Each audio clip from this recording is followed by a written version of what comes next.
All right, let's talk about sugar and death. And if any of the screenshots I show in this video are going by too quickly, of course, just pause to read.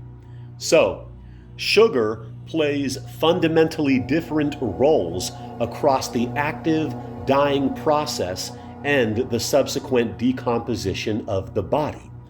Throughout life and the transition to death, glucose is the primary fuel for the brain.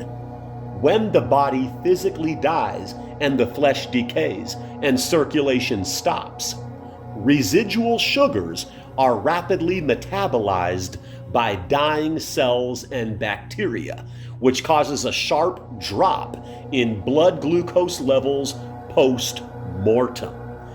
And in contrast, in ancient preservation practices, high concentrations of natural sugars were used to draw out moisture and prevent bacterial decay. And that's what I'm going to be talking about here today. So, cells and bacteria feed on the remaining sugar when oxygen runs out. Dying cells and bacteria begin to consume extreme amounts of sugar, draining the blood of it. Basically, after the body dies, cells and bacteria become vampiric for sugar. And mind you, these cells and bacteria are really rushing quicker toward death in doing this, consuming the bloodstream's remaining sugar.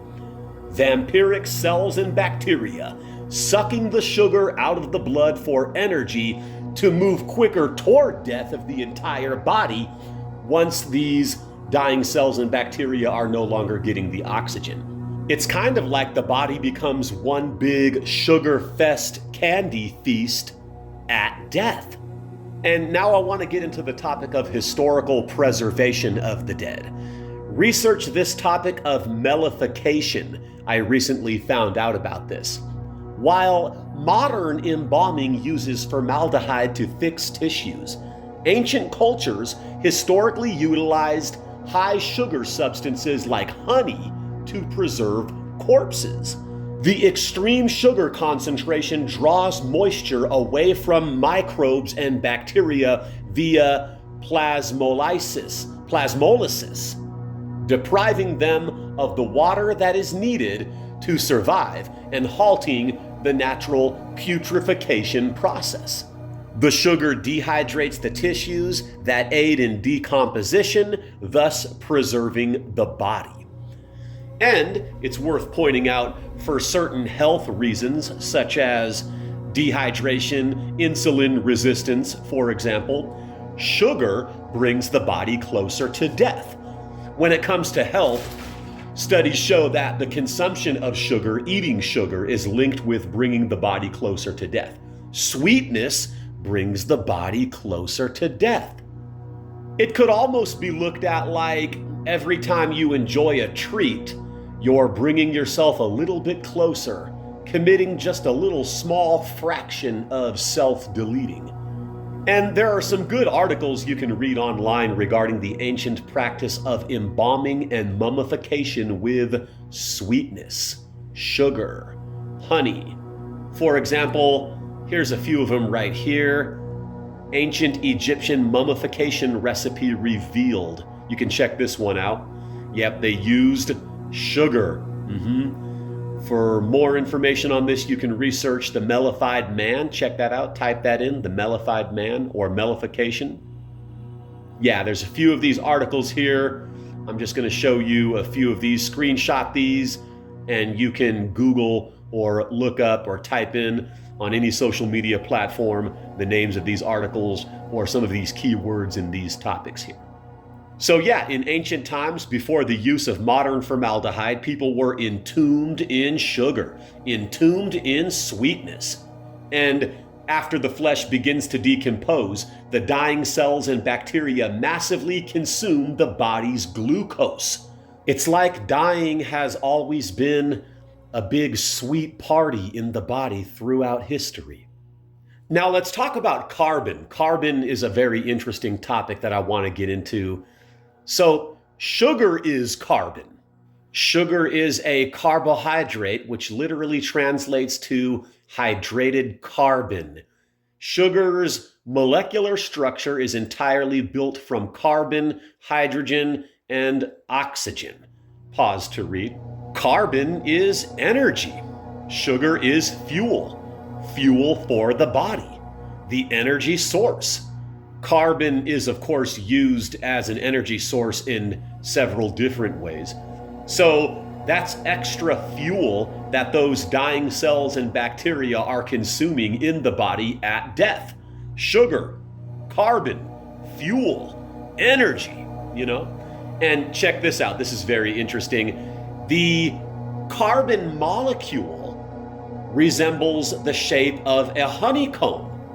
Another resemblance to sugar or semblance to sweetness. And pure carbon is black. And as you can see here, doing this research, I found black or darkness is associated with death in mythology. Ancient Egypt, black was associated with the fertile silt left by the Nile River, which made it a symbol of life, resurrection, and the afterlife. The god of the dead and embalming. Anubis was depicted with black skin, as was Osiris, the ruler of the underworld. Osiris is also known as the perfect black, Asar, Aset. Ancient Greece and Rome, black became associated with death because it is the color of darkness, night, and the shadows of the underworld. The Romans wore dark togas known as toga pula to signify mourning. Mesoamerica, in Aztec mythology, the god Tezcatlipoca was associated with darkness, the night sky, and fate. The color black held deep significance linking to both divinity and the realm of the dead. And of course, Christianity, black and the liturgical color for Good Friday, which commemorates the death of Christ. Historically, it has been used to represent mourning, grief, and the spiritual darkness of sin. Death is sweetness, and death is energy. Sweetness is energy, fuel, carbon, darkness. Carbon is the combustible energy source, the ultimate fuel. Sweetness, darkness, death. And I want to talk about alcohol briefly. Alcohol comes from the Arabic word al-kul, which means the ghoul, and a ghoul is a flesh-eating spirit. Alcohol is made from sugar. Alcohol is created from sugar through fermentation, where yeast consumes the sugar and converts it into ethanol, alcohol, and carbon dioxide. This process is the foundation for almost every alcoholic beverage, including beer, wine, and spirits. Alcohol is made from sugar from the fermentation process, which is death. Fermentation, death. So alcohol is made from death. Alcohol is made from fermentation of food, which was once a living thing broken down into sugar. Because all food is something that was once living. Thus, all life is vampiric. So every time you eat, you're eating something that was once living. And alcohol is made from ethanol. And interestingly, the word ethanol is similar to the word ether. Alcohol is made from ethanol, ether. Alcohol taps you into the ethereal realms. So alcohol is actually bringing you closer to death when you're under the influence of it by consuming it. Alcohol taps you into the ether. And I want to close out this video with a scene from the movie Candyman 3, Day of the Dead. I love Candyman. Candyman is actually a representation of Asar, Osiris. And so I'm going to close with this scene here. Enjoy. Candy, candy, candy. They're for the Day of the Dead. ¿Cuánto el dulce, muchachito? $1.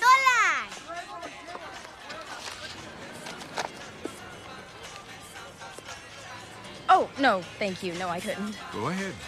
A gift from me to you. Okay, thank you. On the Day of the Dead, remind us that death is sweet. Personally, I like to take a bite out of death. Feliz Dia de los Muertos. Sweet to the sweet.